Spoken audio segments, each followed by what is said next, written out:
How are you guys doing? Today is Sunday, February 13th, 2022. I'm James Sims, and for this episode of The Elite, I'm going to preview Super Bowl 56. That will be taking place in SoFi Stadium in Inglewood, California. Inglewood being in South Central Los Angeles. It'll take place on NBC. It's going to feature the 4 seed from both conferences, the AFC and the NFC, as the Los Angeles Rams are facing off against the Cincinnati Bengals. The Los Angeles Rams are the second team in NFL history that are going to be playing a Super Bowl in their home stadium.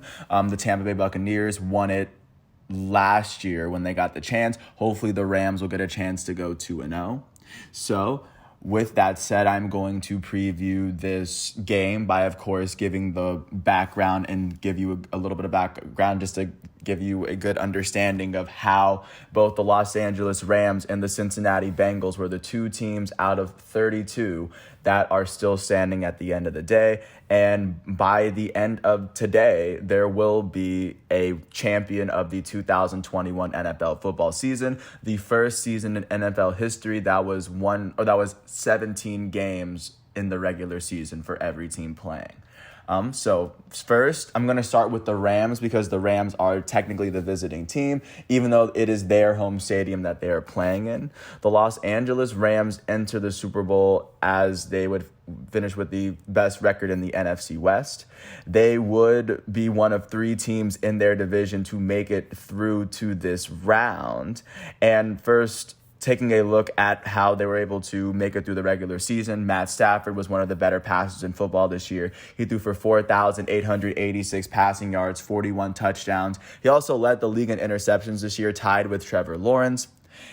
Their leading rusher was Sony Michel, as he would finish with 845 yards on the ground.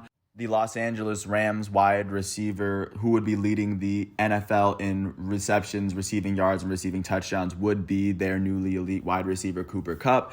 He would go on to finish with 145 receptions for 1,947 yards and 16 touchdowns. And as the LA Rams were doing all that, not to mention on the defensive side of things, their leading tackler was Jordan Fuller. He had 113 on the year. Aaron Donald, their goated defensive tackle, would finish with 12.5 sacks on the season, 84 total. And their elite cornerback, Jalen Ramsey, would lead the team in interceptions. He had 4 of them on the season, 16 passes defended, 17 tackles. So all around, offense and defense, they were looking incredibly well. Not to mention, in the middle of the year, they were able to pick up really big additions like Odell Beckham Jr., who I made an elite profile for back in 2020. They were also able to add Von Miller, who was a previous Super Bowl MVP with the Denver Broncos when Peyton Manning was their quarterback about 6 years ago. So the Rams have really been able to formulate this team just so they can have Aaron Donald and Matt Stafford win this championship for the Rams, considering this is Matt Stafford's first full season with the Rams. He played with the Detroit Lions last season. And Cooper Kupp would be named the Offensive Player of the Year for the 2021 season for having a stellar wide receiver, a historic wide receiver performance, winning the Triple Crown at the wide receiver position. It's very rarely been done in the history of this game, and it kind of just fits into the Rams narrative as well. So the Rams' first matchup in the playoffs would be against the 5 seed, because the Rams had the 4 seed, the Arizona Cardinals from within their own division. In this matchup, they would end up scoring the first 4 touchdowns of the game. In the first quarter, it was a 4-yard touchdown pass from Matt Stafford to Odell Beckham Jr. In the second quarter, it was a 1-yard touchdown run from Matt Stafford, followed by a 3-yard pick 6 by David Long Jr., who went to my high school, Loyola High School, in downtown Los Angeles. He's a hometown kid. His pick 6 would put them up 21-0 at the half. The third quarter would open up with the Rams seeing a 7-yard touchdown pass from Matt Stafford to Cooper Kupp. After the Cardinals scored their lone touchdown of the game, the Rams would kick 2 more field goals in the fourth quarter, and the Cardinals kicked another. The Rams would end this game with a 34-11 win. After this wild card round, they would have to face off against the Tampa Bay Buccaneers, the defending Super Bowl champs, in what would be Tom Brady's last football game, at least to date. As of right now, he is retired from the game, as the Rams opened it up with a 27-3 run. In the first quarter, they saw a field goal from Matt Gay, followed by a Matt Stafford 7-yard touchdown pass to Kendall Blanton. And then Tampa Bay would kick their lone field goal for the first half. The second quarter would see Matt Stafford throw a 70-yard touchdown pass to who else but Cooper Kupp. And then after a Matt Gay field goal, the Rams were up 20-3 at halftime. The third quarter opened with the Rams seeing a 1-yard touchdown run from Matt Stafford, putting them up 27-3, what would be the biggest lead they would have all day. The Buccaneers would tie the game with a 24-0 run, and the game would end up with Matt Gay kicking a 30-yard field goal after Matt Stafford. And, of course, Cooper Kupp would help drive the Rams down the field, get them in prime position, and then end Tom Brady and the Buccaneers' chance for a repeat on a field goal and knock them out of contention. So that would be how the Rams would make it through, as they were one of 4 teams that made it through the divisional round with a field goal on the last play. And then their NFC Championship matchup would see them face off against the San Francisco 49ers, as they faced off against both NFC West opponents that played in the playoffs.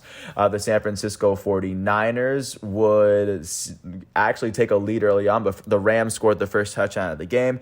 It was a 16-yard touchdown pass from Matt Stafford to Cooper Kupp.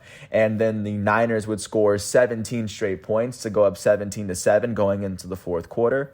Matt Stafford would throw an 11-yard touchdown pass to Cooper Kupp, opening up the fourth quarter to at least get them back in it. And then 2 more field goals down the stretch would see the Rams just pass their division rivals and sneak their way into this, not want to say sneak their way, but power their way into Super Bowl 56, which is where they are right now, as they are looking like a very dominant team on the offense and the defensive side of the ball. They look very unstoppable at this point.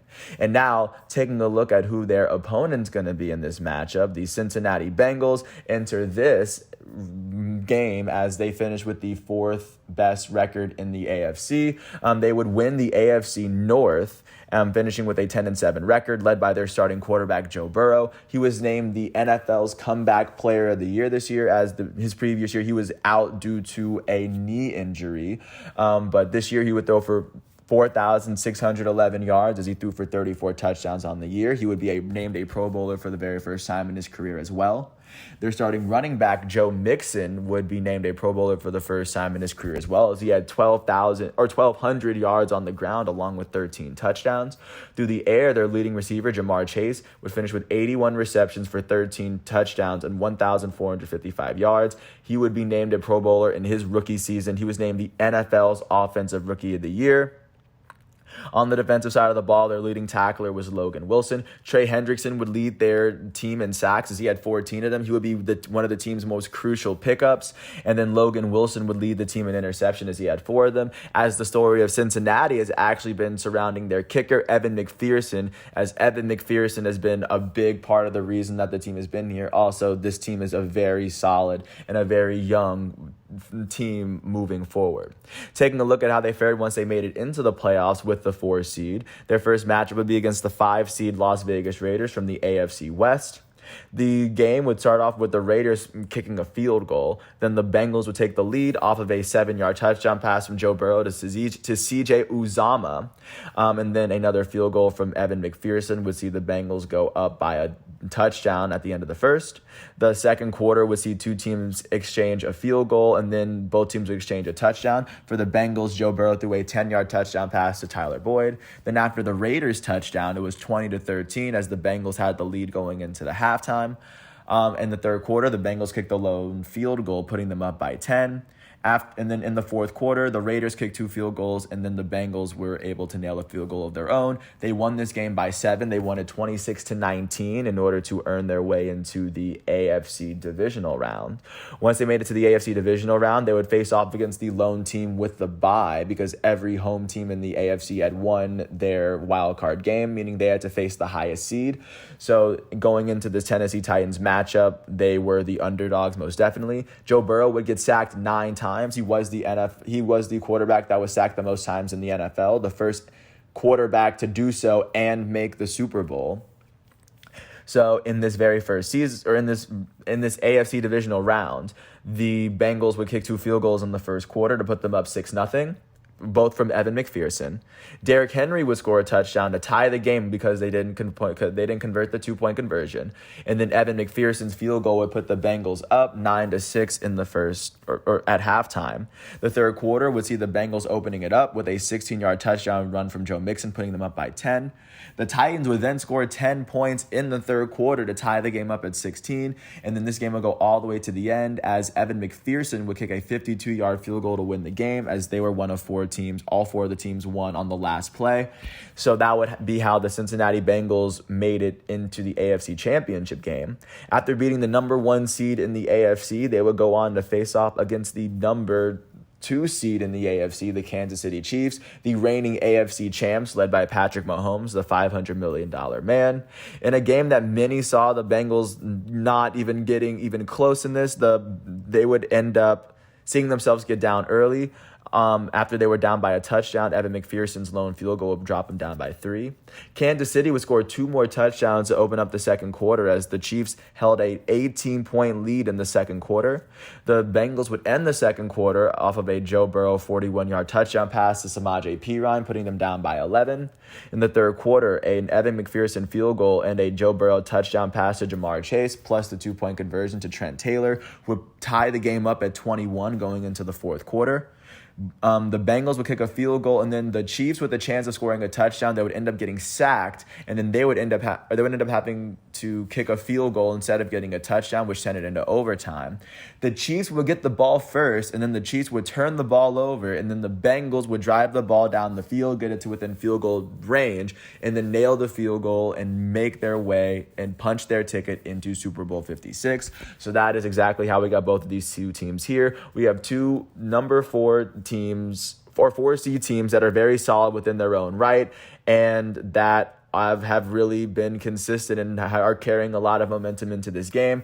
I do think this could be a very close game in Los Angeles, and if I were to call it, I do think it's going to lean the Rams' way because I think the Rams' defense is going to overwhelm the Bengals, but I don't think you should count the Bengals out one bit. But with that said, I do want to thank the NFL, the ESPN websites for giving me all the facts and figures that I need, because without them, I wouldn't be able to do this. And with that said, once all of today's exhibitions and matchups and even Olympic events are done, I'm going to come back tomorrow on Monday, February 14th for another episode of The Elite. So until then, thanks for listening, and I'll catch you with another episode tomorrow. Peace out.